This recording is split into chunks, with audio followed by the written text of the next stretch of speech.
Bem, amigos, que a paz de Deus esteja presente, mais uma oportunidade que nós estamos tendo de estar aqui para darmos a nossa contribuição, esperando que tudo que for dito, de alguma forma, de alguma sorte, possa auxiliar aqueles que estão nos assistindo nesse momento. Para tanto, vamos fazer uma breve oração, rogando a Deus, aos amigos espirituais, que continuem assistindo, a todos nós, nessa trajetória, nessa caminhada, e que com certeza, ao final,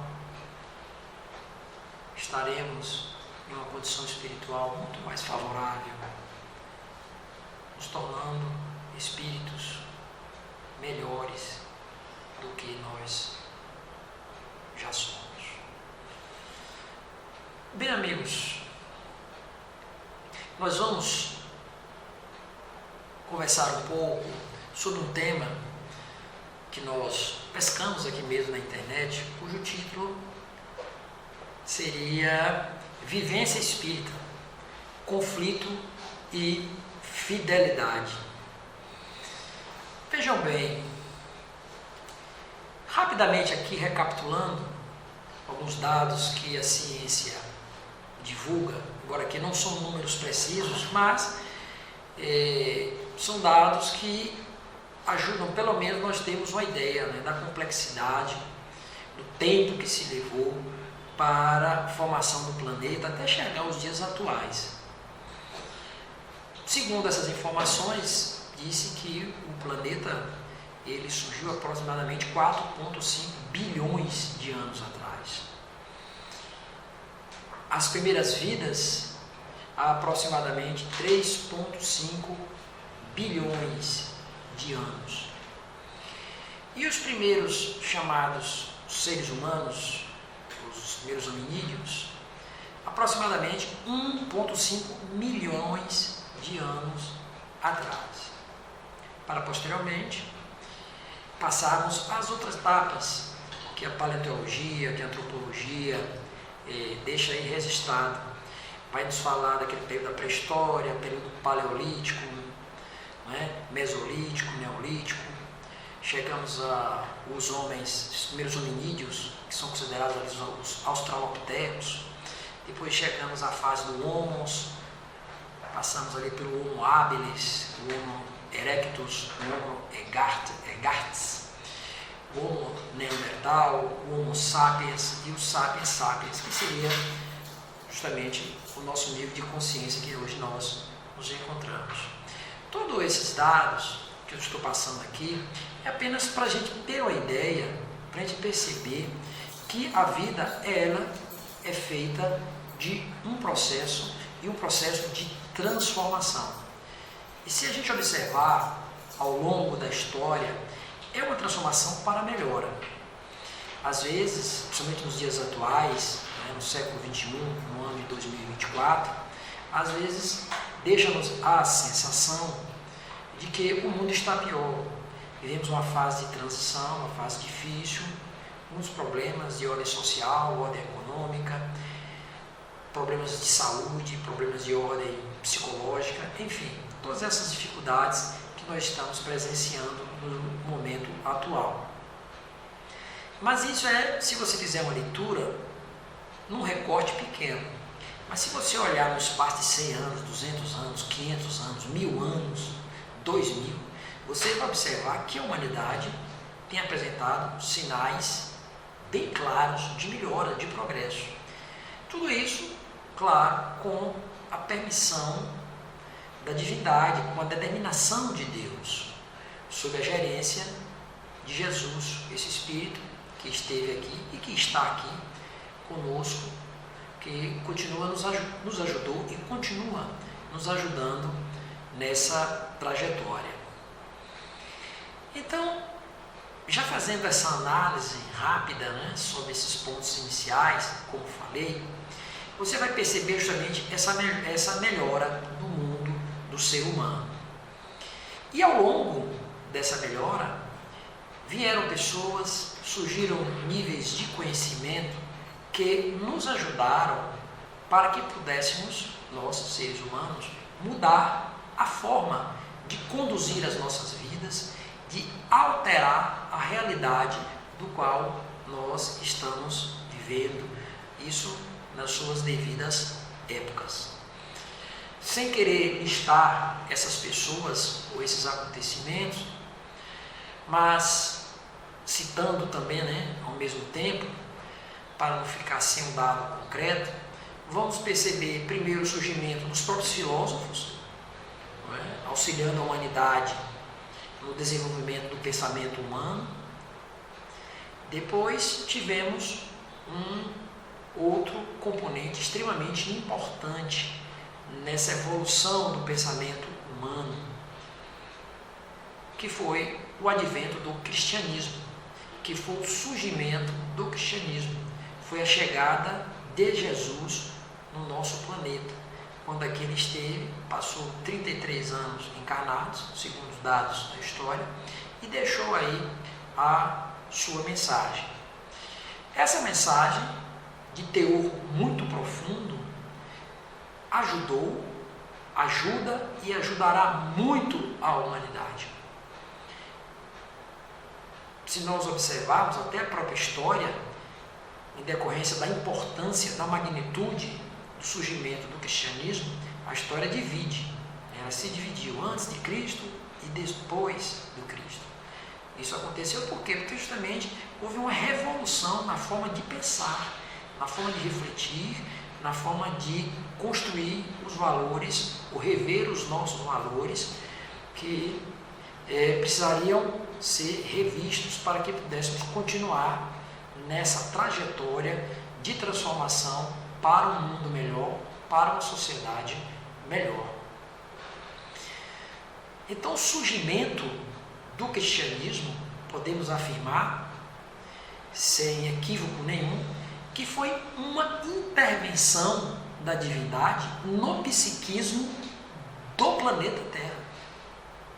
Houve uma alteração, uma modificação substancial na forma como nós, seres humanos, tivemos que pensar, refletir como nós estávamos conduzindo a nossa vida e como nós deveríamos conduzir a nossa vida. Ou seja, o momento passado, como conduzíamos, o presente, como estávamos conduzindo a época, e para o futuro, como deveríamos conduzir. E algo tão forte, foi algo tão profundo que tocou o íntimo da humanidade, das pessoas, que passou-se já 2024 anos, e nós estamos aqui, como eu e muitos outros companheiros, conversando, discutindo sobre a mensagem do Cristo. Uma mensagem altamente revolucionária, uma mensagem que mexeu com os valores, que mexeu com a estrutura psicoemocional do indivíduo.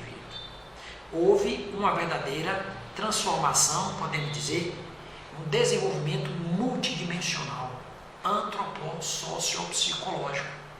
Houve uma alteração impressionante,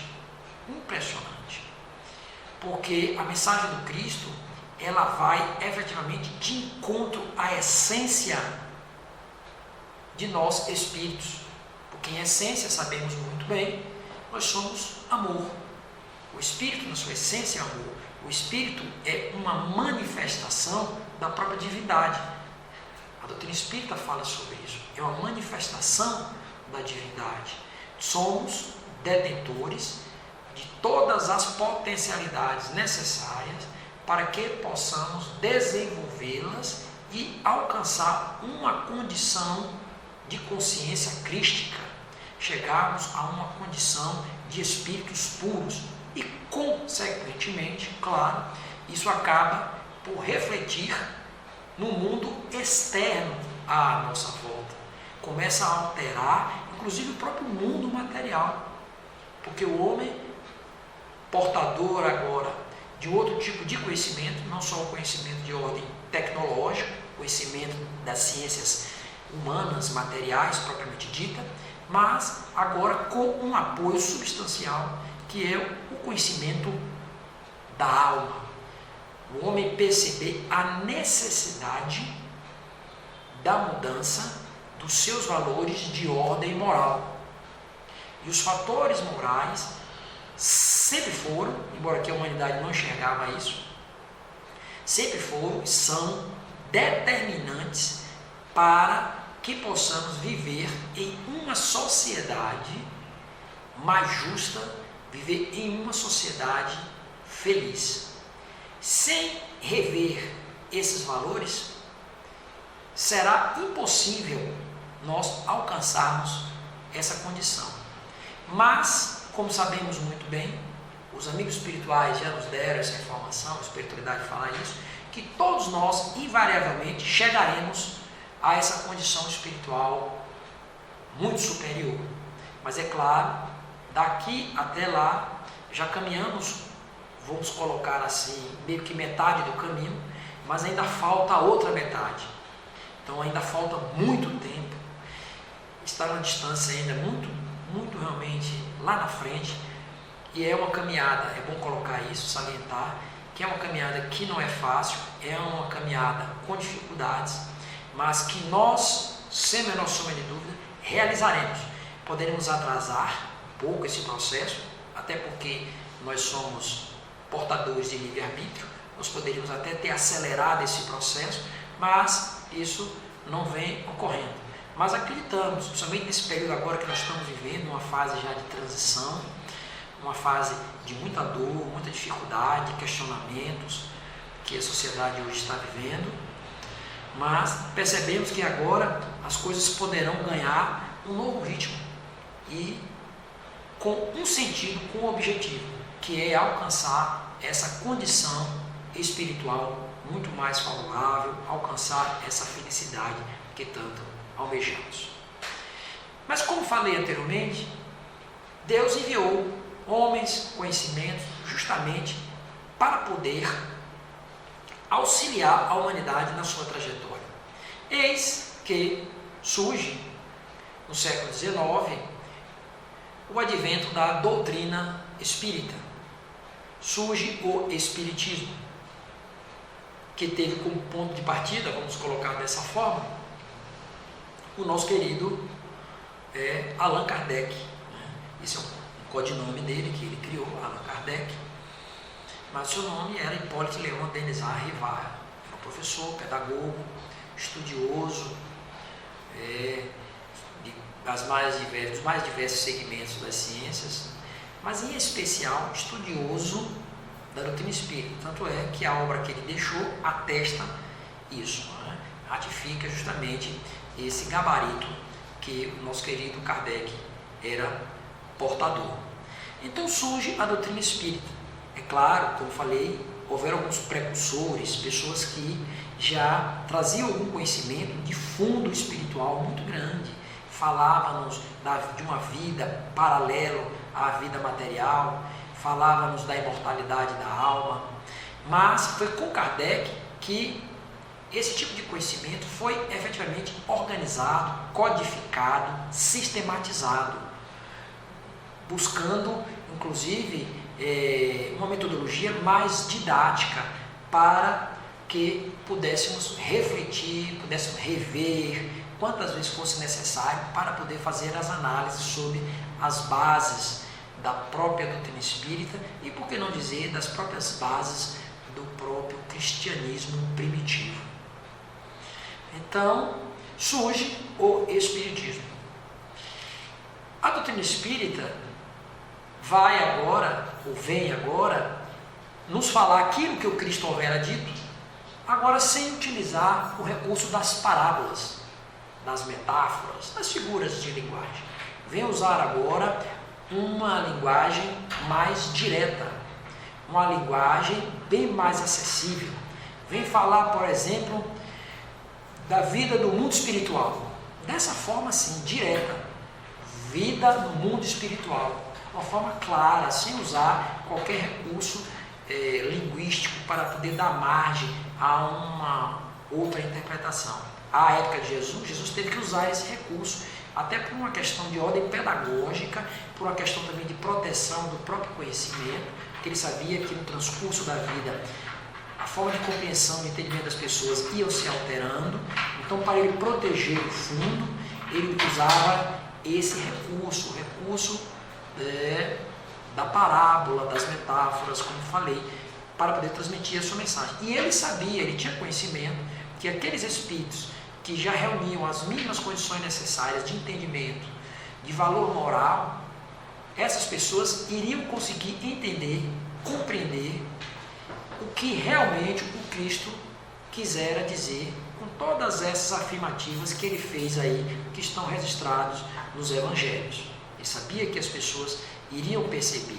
E os demais que ainda não conseguiriam compreender, ele sabia que através do processo evolutivo, que é outra informação extremamente importante que a doutrina espírita nos traz, esse processo evolutivo que dá de ordem, que dá no campo material e principalmente no campo moral, e por que não dizer no campo espiritual, ele sabia que com esse processo de evolução, de transformação, no qual todos nós estamos invariavelmente submetidos, a nossa compreensão ia se ampliando e nós iríamos construir a condição necessária para entender efetivamente o que o Cristo quisera dizer com todas essas informações que ele passou para nós, que ele nos transmitiu aí há mais de 2000 anos. Mas surge a doutrina espírita e passa, por exemplo, essa informação que eu te disse, né? Vida no mundo espiritual. Vem falar sobre reencarnação claramente, né? Nascer, morrer, tantas quantas vezes sejam necessárias, para que o indivíduo possa se transformar, para que ele possa aprimorar a sua alma. O indivíduo sabe, hoje nós temos a informação da lei da causa e efeito, lei de ação e reação, como queiram, quando ele diz que nós sofremos as consequências do que nós fizemos anteriormente. Isso também é uma informação extremamente valiosa e revolucionária. Saber da pluralidade dos próprios mundos habitados, você olhar para esse cosmos que está aí fora, principalmente à noite, né? Você olhar para o céu, ver aqueles pontos luminosos chamadas estrelas, onde a ciência diz que existem mais de 200 bilhões de galáxias, e é um número que não muda. A cada tempo, tempos em tempos, esses números vão sendo alterados, porque a ciência percebe que são muito mais galáxias, são muito mais planetas que existem. E como sabemos que o universo está em constante expansão e que Deus representa a infinitude, Deus representa o absoluto, ou seja, não tem fim, não tem meio, não tem início, não tem fim. Então, partindo desse pressuposto, dessa ideia, a gente começa a fazer reflexões e achar que é uma certa incoerência entender que só existe, por exemplo, vida no planeta Terra. Tudo isso que tem aí fora é um grãozinho de areia em uma praia imensa de quilômetros. Seria um desperdício muito grande, ou de Deus ou da natureza, seja lá da forma como você acredita, como você acha. Seria algo incoerente. Isso vai de encontro ao bom senso, à boa lógica que hoje nós somos portadores. Principalmente aquelas pessoas que têm o conhecimento da doutrina espírita, ou mesmo até aquelas pessoas que têm o conhecimento espiritualista. Essas pessoas, usando a lógica, saindo daquele processo de alienação que muitas vezes tem, né? Se abraçando a determinados dogmas que são ditos inquestionáveis, a pessoa começa a entender, começa a usar um pouco a razão, a sua capacidade de raciocinar, de refletir. Ele vai entender, ele começa a perceber que é no mínimo estranho. No mínimo é estranho.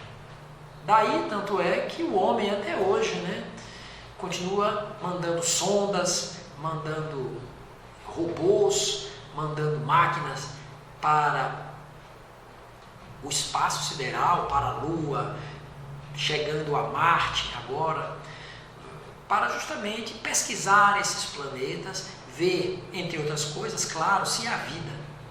Eu acredito que a mola principal, o objetivo principal é ver se detecta vida nesses planetas, né, ou nos outros planetas. Essa é a busca.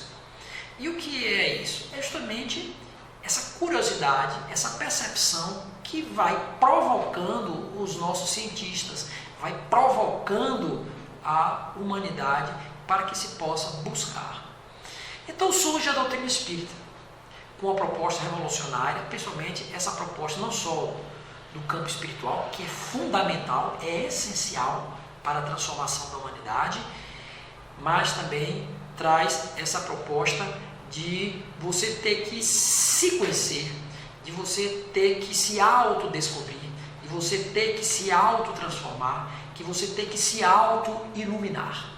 E todo esse processo de autotransformação, autodescobrimento, autoiluminação, passa não só pelo desenvolvimento da condição intelectual, da parte racional, mas também passa pelo processo de transformação moral. Juntando esses dois aspectos, vai se dar a ampliação das nossas consciências. E com detalhe importante, a quem muito foi dado, muito lhe será pedido, muito lhe será cobrado. Ou seja, a proporção que o indivíduo também vai adquirindo esse conhecimento, vai se espiritualizando, ele acaba sendo cobrado não só pelas pessoas que estão no seu entorno, não só pela vida, não é, que está no seu externo, mas e principalmente da sua própria essência.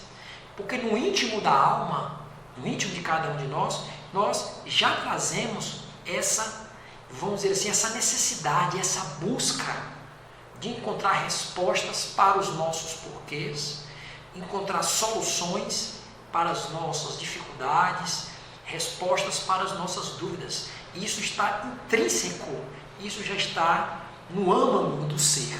A questão é que, em decorrência ainda da nossa obtusidade moral, de valores que ainda nos encontramos, não é? Pelo imediatismo, pelo apego às questões de ordem material, tudo isso tem dificultado justamente nós irmos descobrindo, pelo menos até uma forma mais acelerada, tudo isso que eu estou colocando para os senhores. E com detalhe importante, não vai bastar só saber. O conhecimento, ele por si só, ele não é suficiente, é super importante. Isso é indiscutível, indiscutível. Mas vai ser necessário justamente a vivência. Então só você conhecer a doutrina espírita, saber de tudo isso que eu te falei, reencarnação, vida no mundo espiritual, comunicabilidade dos espíritos, foi um outro aspecto que eu não coloquei, né? Isso é importante colocar agora, né? Lei de ação e reação, pluralidade dos mundos habitados. Você só saber, ter só essa informação, ela não é suficiente para produzir a transformação que a alma necessita.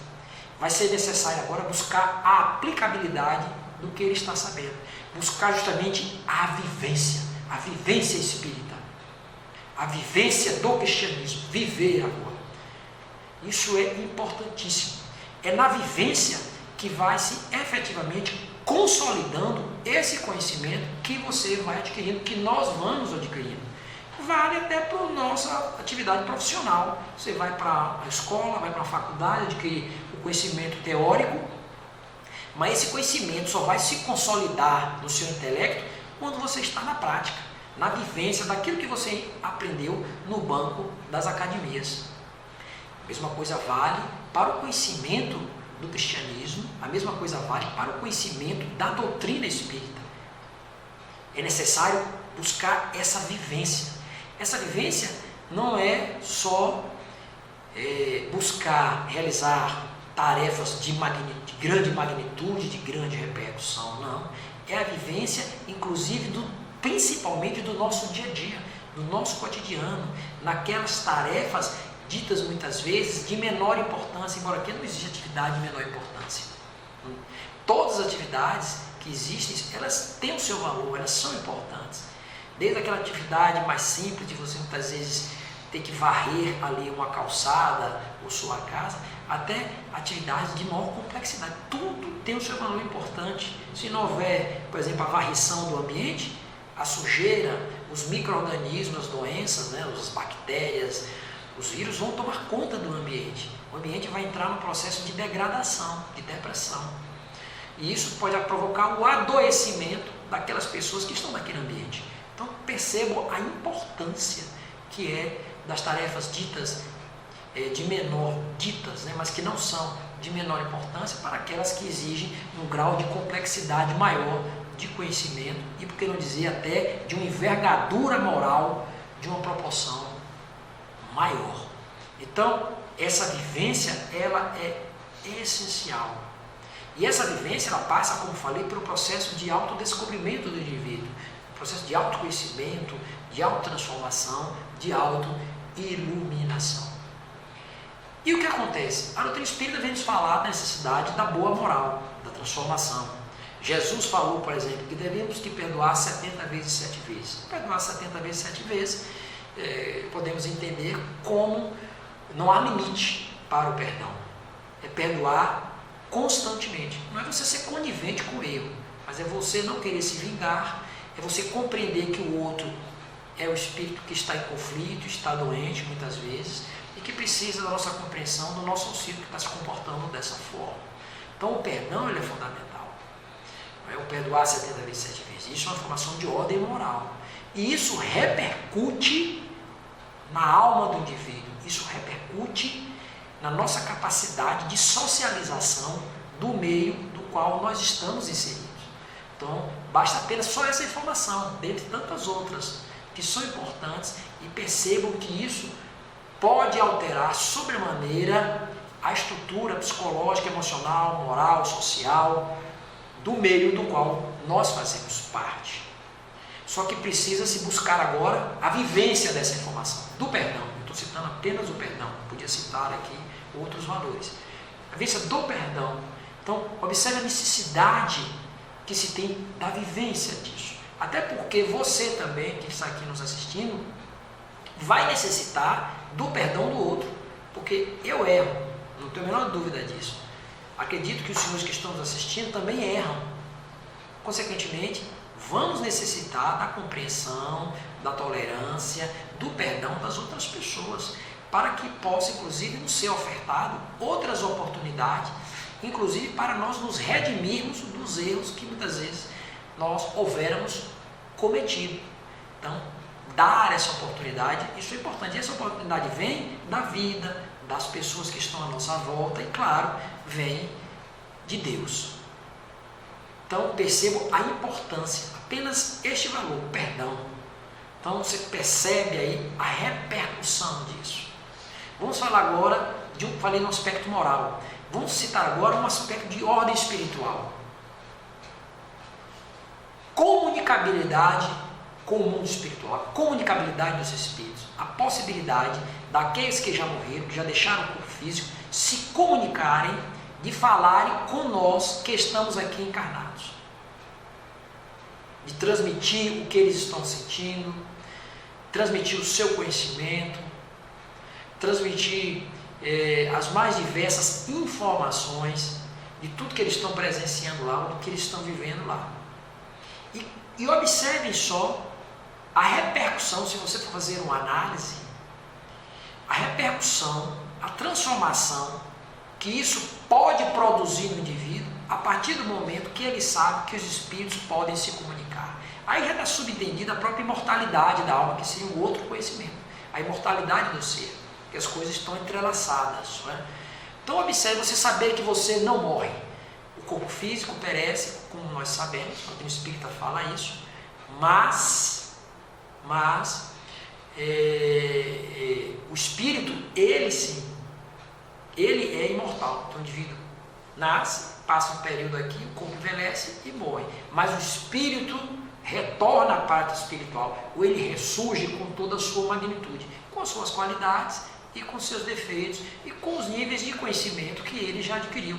Ou, por que não dizer, sintetizando, o nível de consciência que ele conseguiu alcançar até o presente momento. Então observem só a repercussão disso, que isso pode provocar no comportamento, na vivência da doutrina espírita no nosso cotidiano. Isso provoca o quê? Provoca o conflito, como mencionei aqui no título da nossa fala de hoje. Não é? Conflito e fidelidade. Isso começa a gerar um conflito em nós, porque nós temos determinado tipo de conduta. Chega-nos essa informação da comunicabilidade dos espíritos, por exemplo. Então você, naturalmente, isso começa a mexer a sua forma de conduzir a sua vida. Nós nos comportamos muitas vezes como se a vida fosse encerrar no túmulo. A maioria de nós ainda nos comportamos dessa forma. E aí chega essa informação de que a vida continua. Se você pensar, refletir, fizer uma análise bem criteriosa, você vai perceber que isso repercute sobremaneira na forma como você está vivendo. Ou pelo menos deveria. Mas muitas vezes as pessoas ainda são tão, vamos dizer assim, materializados, vamos colocar dessa forma, né? Ligados tanto ainda ao mundo físico, ligado aos prazeres do mundo, que ele tem até essa informação, mas ele oferece uma resistência para poder viver as consequências dessa informação, no caso, comunicabilidade dos espíritos. A gente que participa de grupos mediúnicos, reuniões mediúnicas, a gente observa, os companheiros que estamos assistindo também, que participam de grupos mediúnicos, vê os depoimentos das mais diversas entidades, os mais diversos espíritos, que relatam ali as suas dificuldades, como falei, as suas experiências, e aí você sai daqui da reunião pensando, não é? Puxa, que situação difícil muitas vezes esses espíritos estão enfrentando, ou muitas vezes também o oposto, mentores espirituais que se comunicam, que deixam a sua mensagem, a gente percebe a lucidez, a gente percebe a paz da mensagem, das suas ideias, a sensação que deixa inclusive no médium, uma sensação de bem-estar, quando o mentor espiritual, o amigo espiritual, se manifesta através de determinado médium. Então, principalmente os médiums, não sou médium, né? Vocês entendem isso como eu quero dizer, né? Pelo menos médium ostensivo, não sou, mas a gente vê o relato, o depoimento dos médiums, das pessoas que passam por essa experiência, pessoas que gozam junto de nós de uma credibilidade, é claro, são pessoas que a gente já conhece, nossa, de uma convivência já de vários anos, então são pessoas idôneas, inclusive. Então você percebe essa sensação, né, a repercussão disso. Então não dá para você ter acesso à informação dessa natureza e persistir na forma como você vive. É necessário alterar a forma de viver. E isso gera um incômodo, um conflito, porque você tem que sair, então você tem que desconstruir a forma como você estava vivendo para construir agora uma nova forma. Isso gera um certo incômodo, retira você, de certa forma, da sua zona de conforto, para que você possa agora tomar um novo rumo, construir agora uma nova realidade. Então percebam aí o conflito, o desconforto que começa a gerar. E o detalhe, a fidelização, a fidelidade daquela informação, daquele conhecimento. Uma vez que você já começa a buscar a vivência daquilo que você aprendeu, por exemplo, comunicabilidade com os espíritos, estou passando apenas essa informação, e falei do perdão, né, do aspecto moral, vai ser necessário agora você manter uma fidelidade, porque vai ser pela perseverança, pela disciplina, porque a disciplina é fundamental para a vivência, para a boa vivência espírita. A disciplina daquilo que você está aprendendo, a vivência vai ser fundamental para que isso possa, aos poucos, ir se consolidando, criando raízes bem profundas na sua alma e fazer, efetivamente, fazer parte da sua forma de ver, da sua forma de ser, da sua forma de agir. Então, a disciplina é fundamental para a vivência do conhecimento espírita, para a vivência de um conhecimento tão revolucionário como é a proposta da doutrina dos espíritos. Torno a repetir, isso gera um certo desconforto, porque exige de nós mudanças de valores, de forma de conduta, né, dos nossos conhecimentos, isso traz transtorno.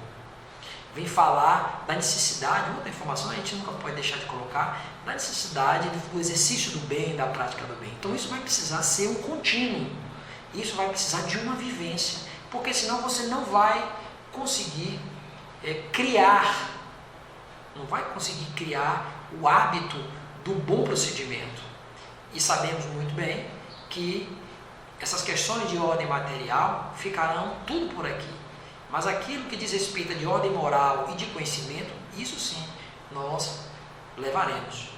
Tem um pensamento de Humberto de Campos, espírito, através do nosso querido Chico Xavier, que ele diz, né, que você vai conseguir medir o indivíduo, o espírito, é justamente não é pelas aparências, né? Você não consegue medir pelas aparências que o mundo oferece, que ele oferece, mas você consegue medir o nível de consciência desse espírito, dessa pessoa, pela sua capacidade de servir, pela condição, pelo sentimento que o indivíduo tem, que ele é portador vamos dizer assim, da sua condição de poder servir, né? Do desejo que ele tem de servir às pessoas. E o servir às pessoas passa justamente por essa transformação, por essa renovação moral. Não podemos nos enganar pelas aparências. O planeta Terra é um mundo de aparências, aparenta ser. O mundo material aparenta ser, ele não é. Até porque ele está em processo de mudança, de transformação constante.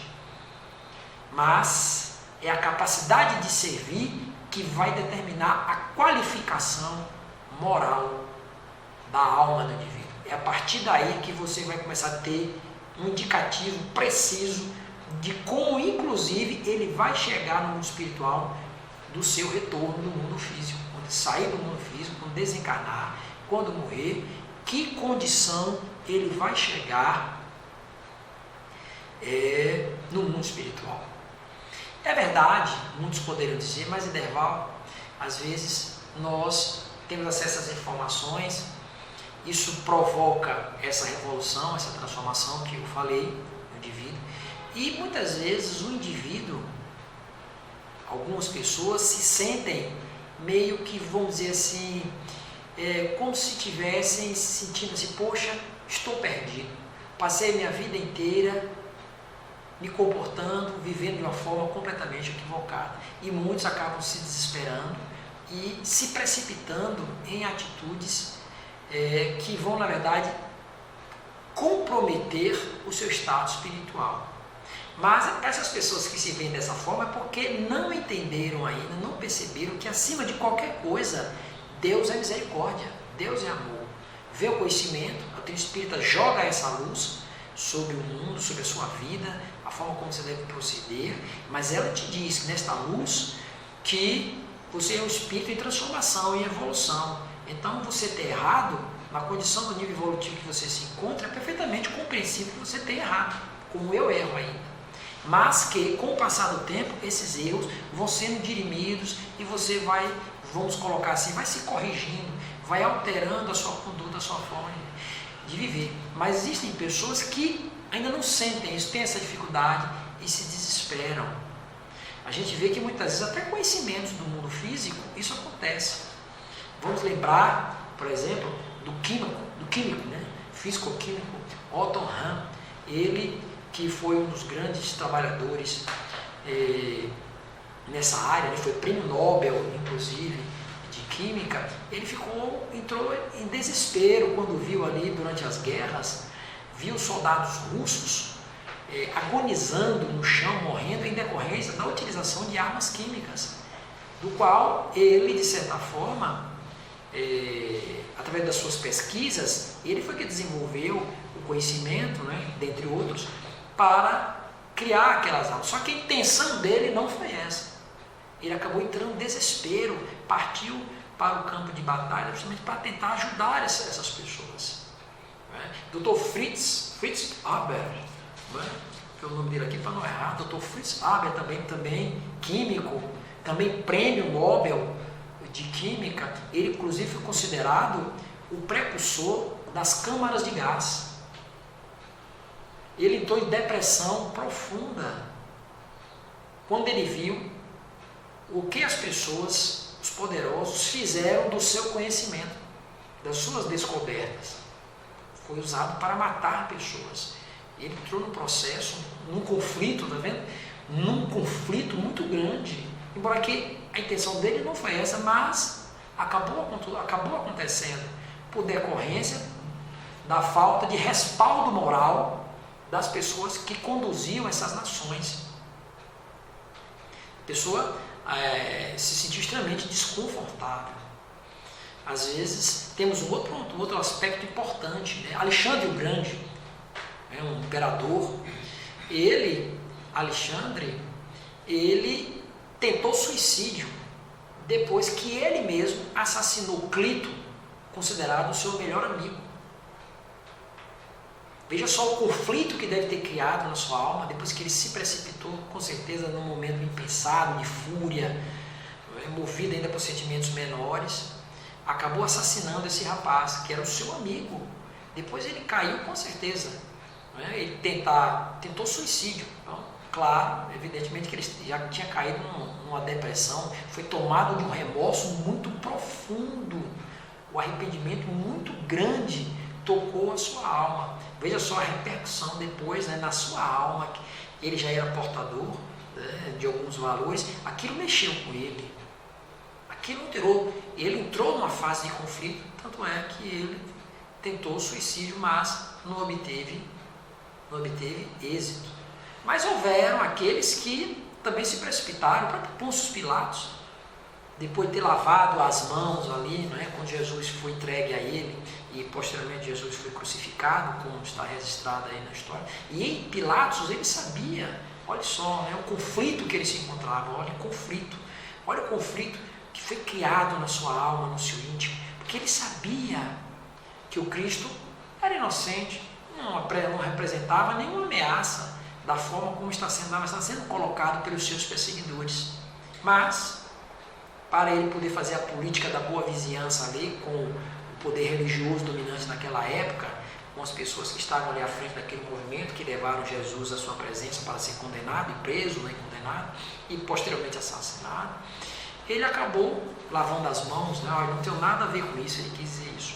E a espiritualidade nos relata que posteriormente a esse gesto, o que aconteceu? Ele desenvolveu o TOC, transtorno obsessivo compulsivo.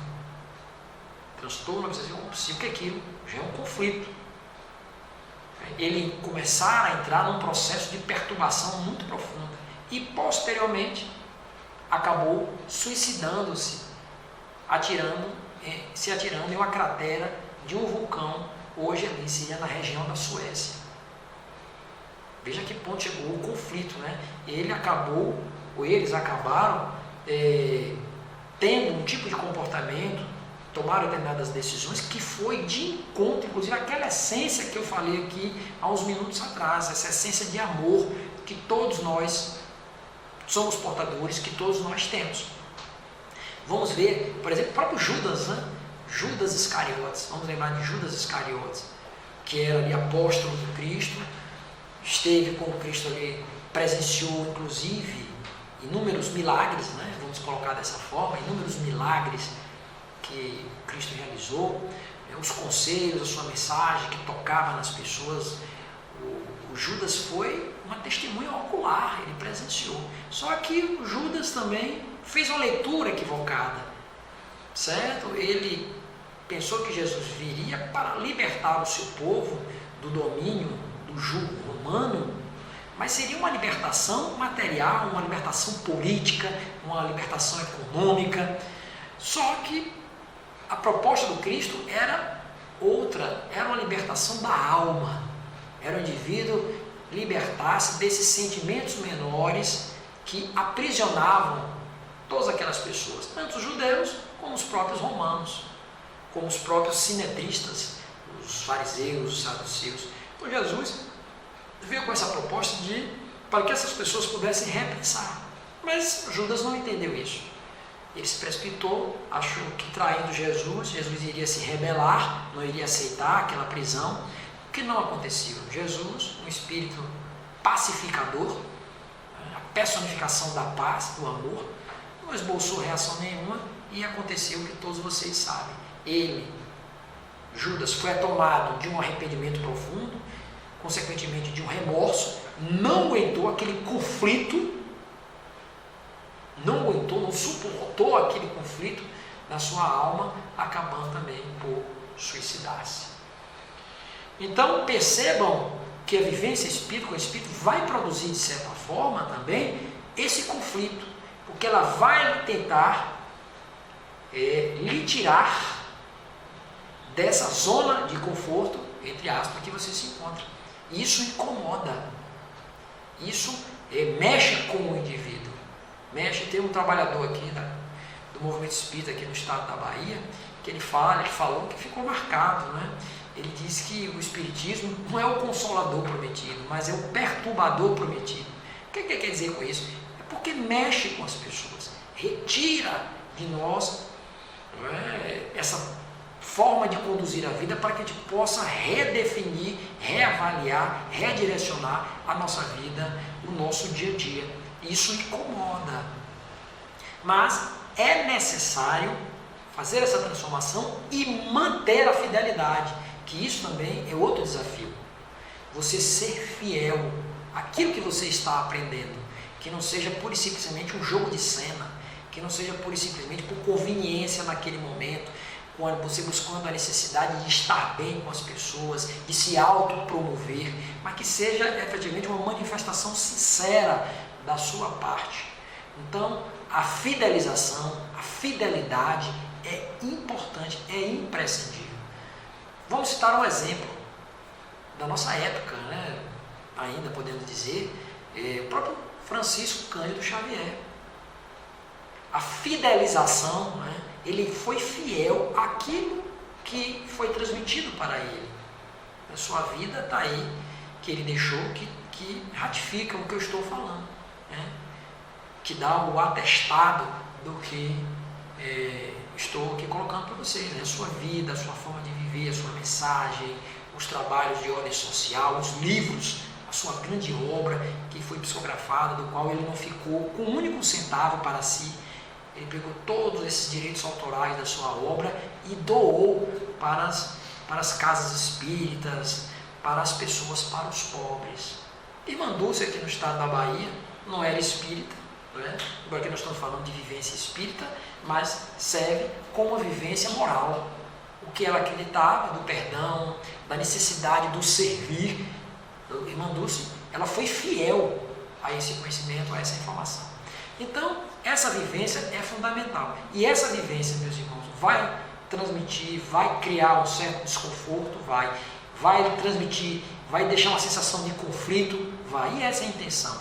Mexer, provocar, para que nós possamos sair desse estágio que nós nos encontramos, principalmente na época atual, o ano de 2024, onde nós estamos aí nessa fase de transição.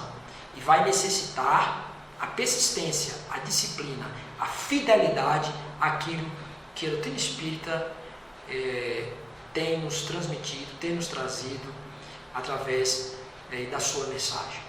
Bom, então ficamos por aqui. Esperamos que essas nossas reflexões tenham ajudado de alguma forma. Que você não se desespere, que você não se sinta desassistido por dificuldades que porventura você esteja passando, mas entenda que Deus está aí, está nos assistindo, Jesus, os amigos espirituais estão nos auxiliando e temos para nós espíritas, temos esse consolador prometido, que é a doutrina dos espíritos, que tem esse efeito, não só de esclarecimento, mas principalmente esse efeito consolativo em nossas almas. Muita paz para todos.